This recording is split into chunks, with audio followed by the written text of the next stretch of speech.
Well, hello there, ladies and gentlemen. Great to see you again, and welcome back to Go Beyond Numbers. Ryan Ruff here, your moderator. But as always, I'll be joined by Tony Rose of Rose, Snyder and Jacobs LLP, and we're going to be jumping into a serious but important conversation here today. Obviously, with Rose, Snyder and Jacobs being very near and dear to the Los Angeles area. In the midst of as we're sitting down to record this conversation, the LA area being battered by wildfires and dealing with the aftermath of that naturally.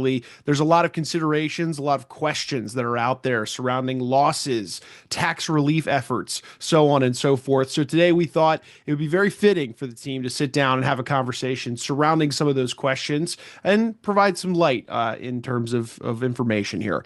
Before we bring our kind of guest expert, if you will, onto the show today, which is another member of the team over at Rose Snyder Jacobs, let's go ahead and say hi to Tony. Tony, good to see you today. How you doing?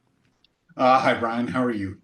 I'm doing all right. I'm doing all right. I know you and the team out there have been dealing with a lot of hardship, a lot of emotion, and a lot of just tumultuous times, given the California wildfire situation, especially in the LA area. How are things going, Tony? I know you had mentioned just before we pressed the record button that you guys know of a lot of folks that have had some devastation hit them, and just how's the team doing? You know what? I think the team is doing okay. We certainly anyone I think maybe in the country that know people in Los Angeles probably know someone that's lost something, and it's apropos for us to discuss for people that might be watching or listening to this uh, uh, in the Los Angeles area, things to think about from a tax standpoint. Mostly, we'll talk about some other issues, but also in general, hurricane victims, flood victims need to keep these things in mind uh, when they confront these kind of catastrophes. So I think we'll go for a little time and discuss stuff, and hopefully it'll prompt people to investigate more. The one thing I want everyone to keep in mind is that they should be talking to their advisors. If our advisors are not us, talk to your advisors, talk to your insurance professionals. Whenever something like this happens, you want to act fast, but you also want to act purposefully and not just be scattered around. Doing nothing never helps.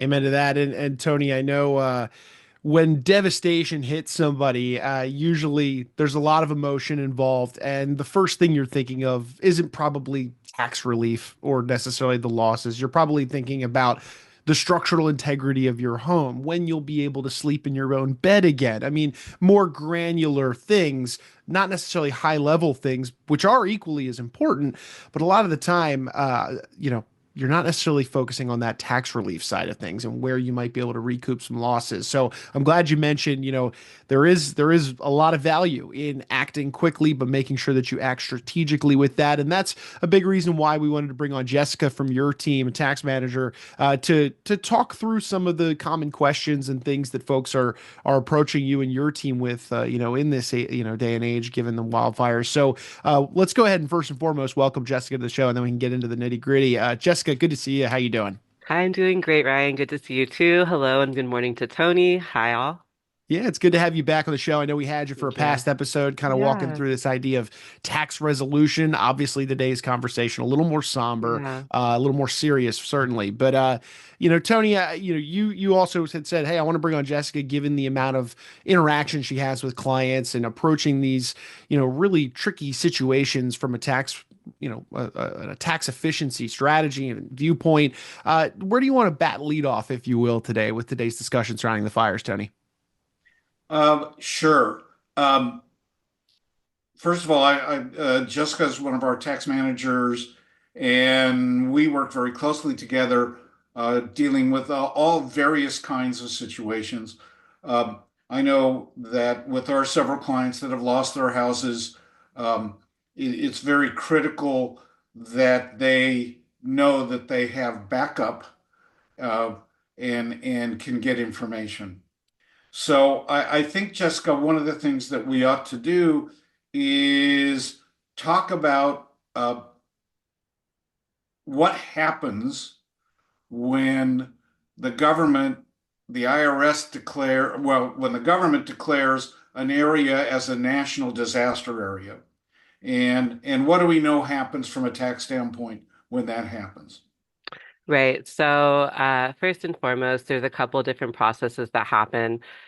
First, it has to be declared as a state disaster zone, and then it gets elevated into the federal air arena.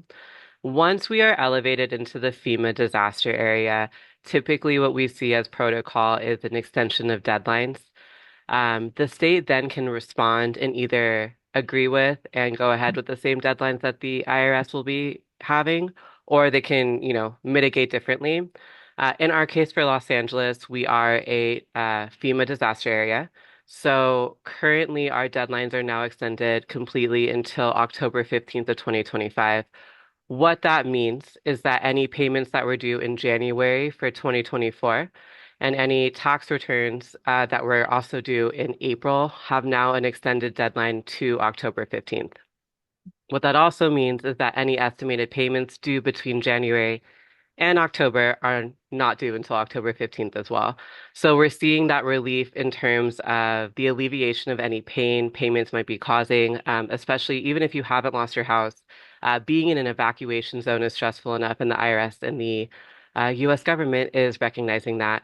We have recent news that California is going to go ahead and have the same deadline extension. So we're kind of looking at all of this from the perspective, hey, right now, we are extended till October 15th. That doesn't mean that we should halt all progress forward, but it does mean that we do have some relief. Now, what does it mean if you're not living in a declared disaster area, but you're dealing with a professional, tax professional Right. that lives in that disaster area? Well, as we sit across from an evacuation zone here at RSJ, you can definitely say that we've been impacted.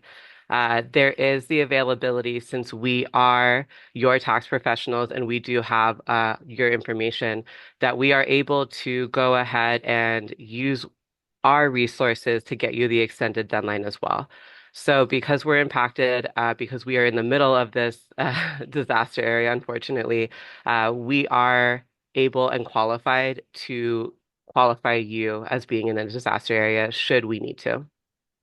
But that takes a little effort on our part, It does doesn't it? take effort and it takes letters, it takes calls, it takes negotiations with the IRS, basically saying that we do have the bulk of your information and that is part of the reason why you are impacted. I would say that unless, you are somehow impacted, business should go on as normal. But for the most part, we have clients that maybe are not located within the zip code, but they're businesses. So there's two different things going on there. We'd have the business impacted that we could go ahead and extend, but we might not have the personal, vice versa. So we really want to make sure that if are those situations, that's why that's available for your tax professionals. Now, one interesting thing that came up today, Jessica, is what if your tax professional is not uh, in the Los Angeles County area or a national disaster area, but you are dependent on a tax professional that is located in that area to Right. supply you information to create your return. One thing that's not so clear is whether you would qualify for that automatic extension. My sense is that you actually do not, but it certainly requires you to be sure to get your extension of time to file tax return. I would agree with that. And I would also just always err on the side of caution with as many people that are impacted. And as this is just the beginning of the year. And unfortunately, we will see more disasters in the United States before the year is over. Err on the side of caution. Go ahead and get your extension in there. We can go ahead, and especially in that specific case, you can go ahead and call and get that information written up into the account. Um, However, until that's at that point, go ahead and extend, and you can kind of deal with that as the time comes. So let's talk about the moratorium on payments. Okay, sure. Some people will view that as a windfall. They will. Yes. And that is, that could be very good. I have one client whose family has in the aggregate amount of payments due that can be delayed until October, and they could earn quite a bit of interest while they're Right. clearing things up. Um, Uh, One thing that has been pointed out that if people have not paid their estimated tax payments regularly in 2024, that you could still end up having significant penalties Yeah, until you get your payments up to date through the September uh, 15 quarters or the September 30 correct. quarters. So you do not want to not pay if you think you owe something if you haven't been paying right along in 2024. Right, so let's kind of talk about that. We only have a suspension of the Q4 payment. So the your whole 2024, in this case, 2024 tax liability, should you be qualified, should have been being paid in throughout the year. So we have that Q1 payment due, Q2, and Q3.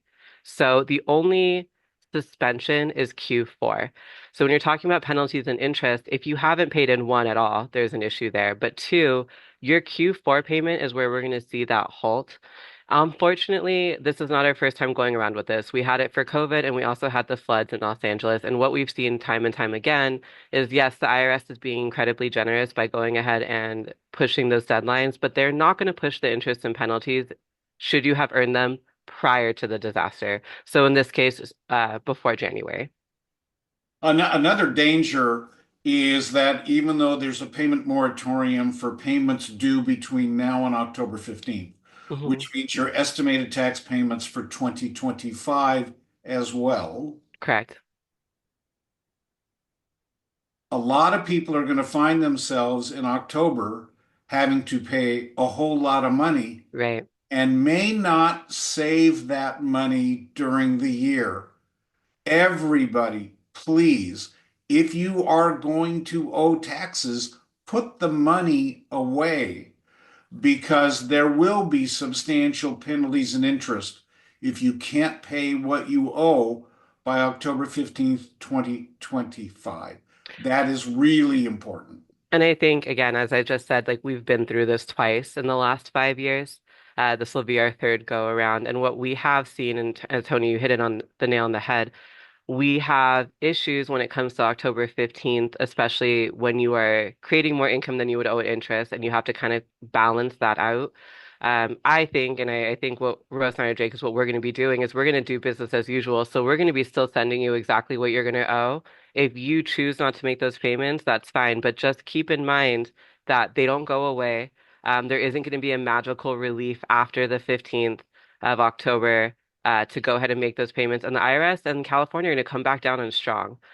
We have not seen any relief when it comes to not making those payments right after those deadlines. Those letters come out right away. And again, that's another costly consequence should those things not happen, should those payments not be made. It's costly, it's hard. The IRS in California are notoriously difficult to deal with. And trying to get the money back or your penalties or interest abated is difficult. So we want to make sure that we're lining ourselves up in the best position possible. If you're going to make a ton of money and you want to go ahead and have those high yield savings, whatever you're invested in between now and October, obviously do what's best for you, but just realize that, be ready to pay. The other thing is that the IRS and the Franchise Tax Board, which is the California Taxing Authority, may not be really good about picking up on the fact that you have this relief because you have a tax preparer, or maybe you even live in the affected zip codes. Although they were better at that in the past deferral regimes, so you're likely to get a notice Right, and it has to be responded to. So if you don't owe a lot of money, it could end up being more profitable to pay now correct. and avoid having to pay us to deal with the IRS um, and get them to waive stuff than waiting and paying later. Um, the other thing is that uh, the deferral of filing documents with the IRS Hmm. is not coupled with the filing of payment, so Correct. that you could file tax returns and not pay. At I least do that's our agree. understanding. I do believe in that, and I agree with you. I would my philosophy around this is that we should have everything ready to file. We want to be careful with filing just in case it does trigger any type of automatic letters. However, putting off getting your taxes and your information in to file closer to that deadline not only puts you in a bad position of not knowing exactly what you're going to owe and when it's going to be owed, but puts us in a very bad position because we will not be fully capable of helping you with any letters or notices that you receive until after the bulk is done. So I think not pushing back the information portion of the tax returns is incredibly critical. Also for peace of mind, while we're all rebuilding Los Angeles and there's going to be a lot of efforts in a lot of different directions. We're not through fire season yet. So this isn't a halt. Uh, Getting your information in as soon as possible prevents that loss of information, one, and two, it gives us a little bit more time to work with you and see what we can do. I think people forget that the extension deadline kind of goes out of their head. I've been in tax over a decade and people are always asking why I'm busy in September. So continually remembering that just because, this year you're running late doesn't mean that it's status quo for other clients who have already have those deadlines in place for other reasons. So again, giving us the ability to work with you as efficiently as possible is another thought process as well. So let's turn to people that are having to that have suffered the loss or are under threat of suffering loss. My daughter had to evacuate from Los Angeles to Las Vegas. Yeah, we Uh, have several of our teammates that are evacuated right now currently. right, and uh, and and there's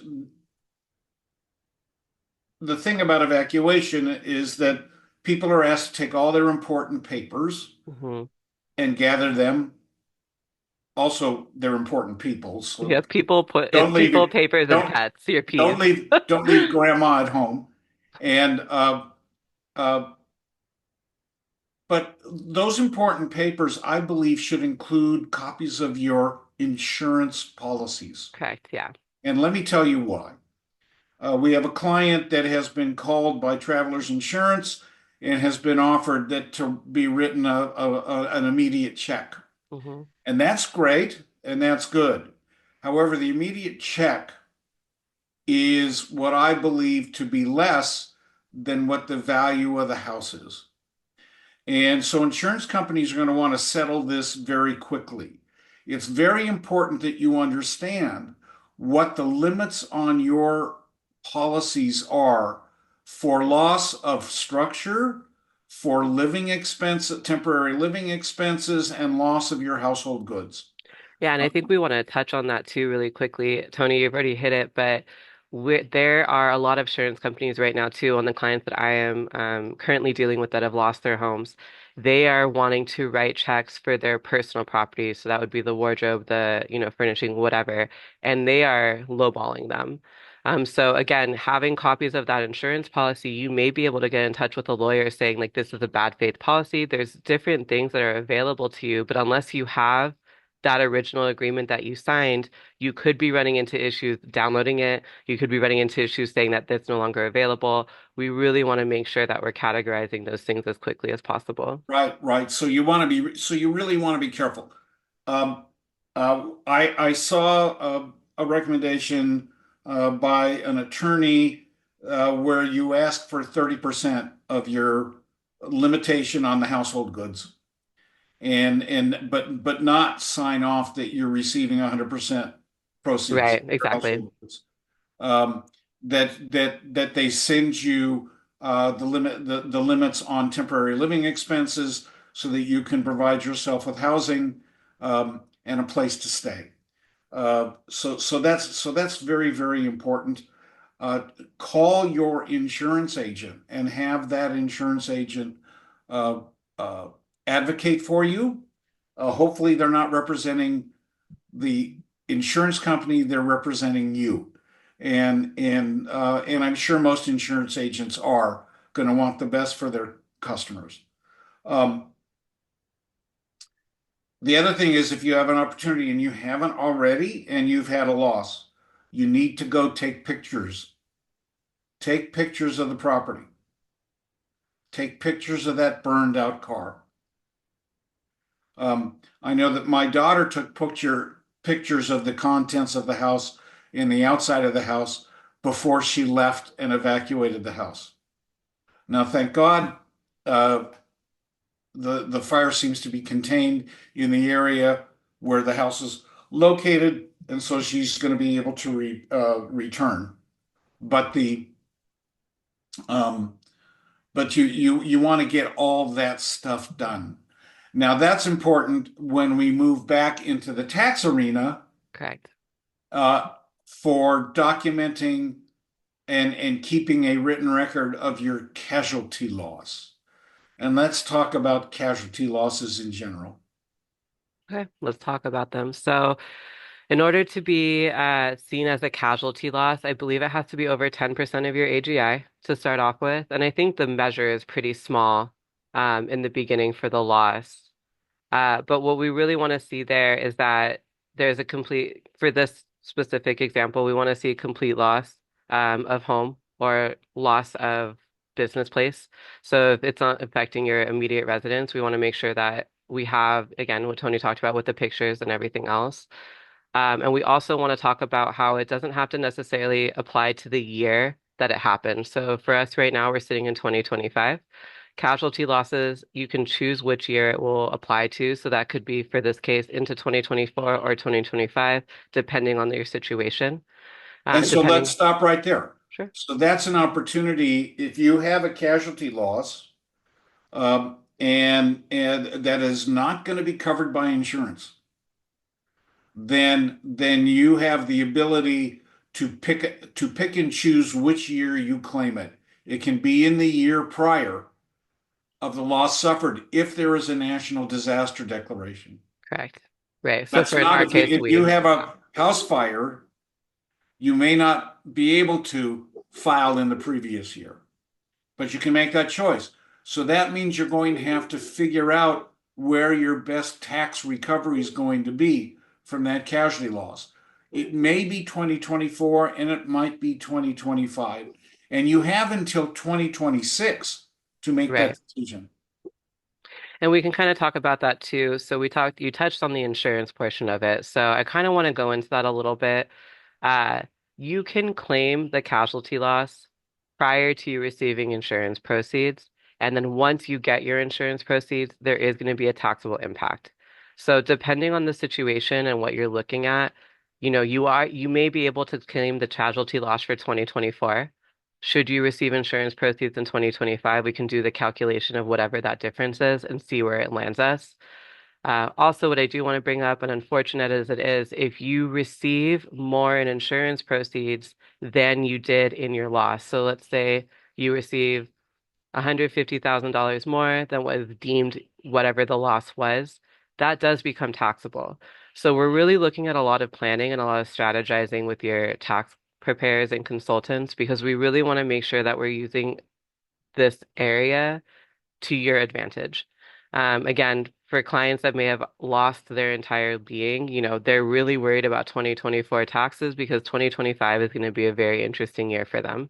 So if we're going to be able to take that loss in 2024, kind of alleviate whatever could be happening there, and then move into 2025 with planning, knowing what the insurance proceeds are going to be coming, having a little bit more time to plan with that, that is a strategy that we can employ people that are getting those checks, maybe as Tony, as you talked about, there are clients that are already getting written checks for what they owe or what they feel like they're owed.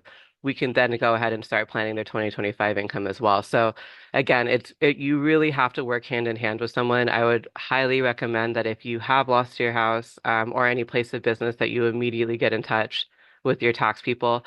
Also, we hold all your information. And as crazy as it is, I was speaking with one of our clients that lost their house, and I was able to pull up, general payments that were made last year on your property taxes. We have, if the insurance is listed, we have that. We have your mortgage interest. Sometimes we even have your exact mortgage payments, depending on what that property looks like and what information we need for your return. So when you're scrambling, just know that there is one place that a lot of your financial documents have landed. And there actually may be uh, a permanent file that we have that has the original escrow on your Okay. house, Yeah. and that sort of thing. Um, Now, if you are a business owner, you're also qualified to take a casualty loss. for Correct. property damage on your business or loss of personal property, loss of inventory, and there is for businesses special relief provision under something they call Section 1033 that permits a deferral of any taxes on the proceeds from insurance if you reinvest those proceeds to replace things. So there is relief not only for individual taxpayers, but there is relief for business taxpayers. This podcast is not going to be an all intensive list explanation of how to do all the stuff. We just want you to be aware that this stuff is available. Yeah, and I think maybe we should touch on a couple more points with that. So I think one of the most immediate concerns is how you're going to house yourself and your families, especially even if you're just evacuated. That's a huge financial burden, and there are ways to kind of mitigate that as well. For the people that have lost their homes, there are specific laws concerning retirement accounts that, as we know, generally there are penalties and there's interest put onto any early pulls from your retirement. Those kind of get suspended, and there are ways that you can get around taking money out of retirement in order to then house yourselves, your family, and then begin rebuilding. So that's something that we want to talk about a little bit here. And something that we haven't touched on that I really just want to make sure is clear. We talked a little bit about the tax deadline deferrals, but there are some tax deadlines that are still going to be due during the year of 2025. So for any of the businesses that are going to be filing W-2s and 1099s, those unfortunately are not deferred. So we need to make sure that those get out because there are penalties involved with that. And there is a slight delay or pushback for your payroll taxes. Um, but I mean slight. These you cannot push off making your payroll deposits until October. So for all of those businesses that are suffering, I know the top of your mind isn't necessarily payroll, but those penalties are rather large. So we want to make sure for any businesses that if you are going to be needing help in covering those things, that we look into those loan options now so that we're not dealing with the IRS coming down on you with trust fund penalties because those are horrible to deal with. And we're also getting that loan in place in order to make sure that you're compliant. I think you have until January 22nd to make your payroll tax I deposits. believe it's the 22nd, yeah. But which is Yeah. great. It's deferred from the 7th, so you do have a couple more weeks there. And there are a lot of loan opportunities. And if we kind of want to talk a little bit about those, Tony, we can. Well, you know what? By the time this podcast is published, it's going to be January 22nd. Okay. Uh, and that may not be necessary. I think the best policy is going to be pay your payroll taxes, your sales taxes, any other excise tax that you have if you're a business when due. Correct. Yeah, That those is are the the best taxes you don't policy. want to push. Correct. Using your payroll withholding on your employees as a way to fund your losses is not a smart thing to do. Right. The other thing for individuals, as we bounce back a little bit, um, is that if you have multi-states that you have to file your income taxes in, there may not be an extension of time or an automatic On automatic, extension yeah. for, Hmm. for that. We are recommending that everyone file their extensions. They don't have to make their payments, but file your extensions. Why is that? Because many times your ability to get refunds and make certain claims on the government is based upon the filing of your tax return in a timely basis, including extensions. A deferral of the time for filing your tax return is not an extension. It's just a relief from penalty for a late filing. Hmm. So that if you don't file your extension, all these time limits may be limited to April 15 or March 15th in the case of flow through entities, businesses, LLCs, and partnerships. Correct. Any other comments, Jessica? I would say that this is our third go around with this, so I would take that recommendation heavily. I think we've seen a lot of issues, even with the disaster declared areas, of having issues with the extension. So I would highly recommend that. And I think you also talked about the multi-state issue. And I really want to talk about that a little bit here too. That also includes any sales or excise tax that are due to other states. Obviously they're with us in spirit, but they are not with us financially. So those other states are looking for their money. And the last thing you want to be doing is receiving these letters saying that you owe, you owe, you owe, you have interest and penalties, and we can do our best to go ahead and get rid of those. However, it isn't easy, and it is, in fact, a lot easier for you to kind of be proactive in that sense. So again, being proactive with your extension, being proactive contacting other states, kind of covering all bases there is what we recommend, and I think that's going to be our philosophy, especially this year. I did want to kind of talk about really quickly as well for anyone that's lost their home. You're worried about your mortgage payments, you're worrying about your property taxes. I just want to also highlight a couple of things that are in place here. I believe, and Tony, you can completely correct me if I'm wrong, with your mortgage payment, as unfortunate as it is, even though your residence has burned down, there is a year, I believe, that you get before you have to start remaking your mortgage payments. But however, You know what? And I am not familiar with that. So okay. here, Yeah. that's news to me. Yeah, so you do have a deferral there. However, that is something that you're going to have to work out with whoever your lender is, due to the fact that the structure is no longer there. Also, with your property taxes, again, it's a really odd topic. It's horrible to even be talking about that you have to pay property taxes on a property that no longer has a structure on it. There are deferrals for that, and there are ways that you can go ahead and get property tax reassessments.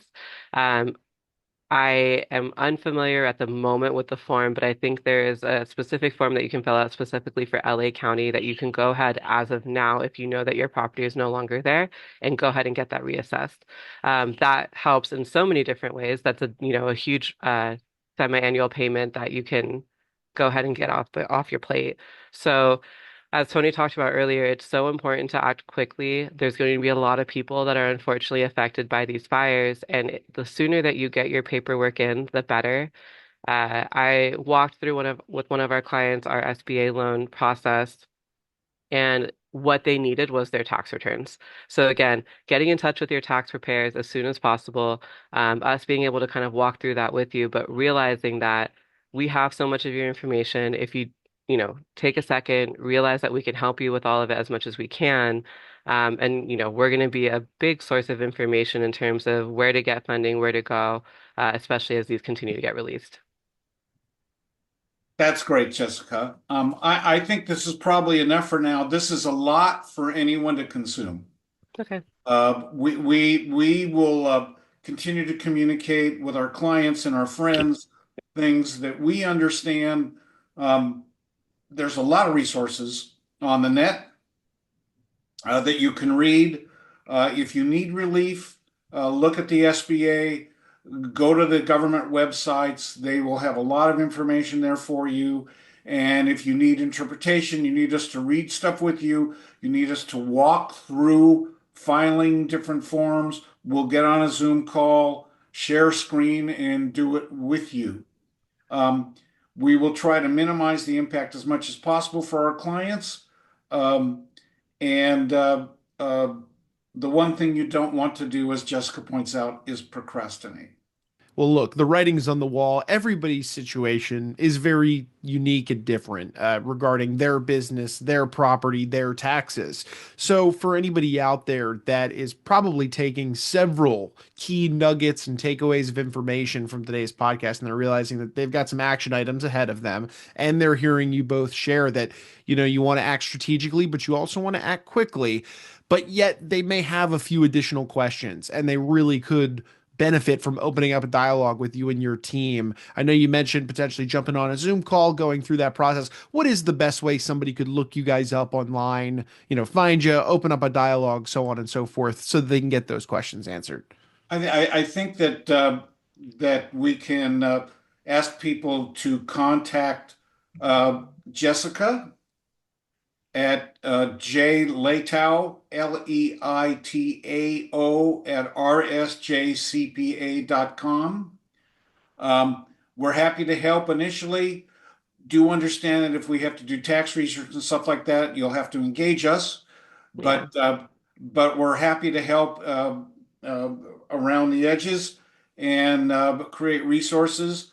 Uh, I think everybody who's a tax professional is looking to help their clients in this time of disaster, and so we will pick up the phone.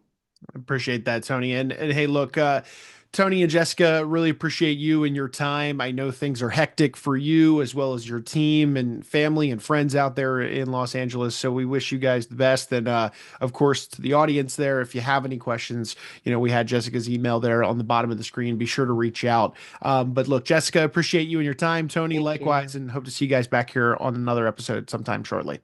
Thank you Thanks, so Ryan. much. Of course, of course. And folks, look, we're going to take a final moment, as we always do on this show, and thank you for making us a part of your day. If you enjoyed today's discussion, if you learned a thing or two, I know I did, make sure you hit that subscribe button on whichever podcasting platform you checked us out on today so that you don't miss out on other really informative and great conversations where we either dive into specific tax related issues, as we did today with the California wildfires, or bringing on some esteemed guests from different walks of life and realms of business to dive into their unique expertise. But look, for Tony and Jessica, I'm Ryan. We're going to go ahead and say so long now, but we appreciate you stopping by and being with us today on Go Beyond Numbers.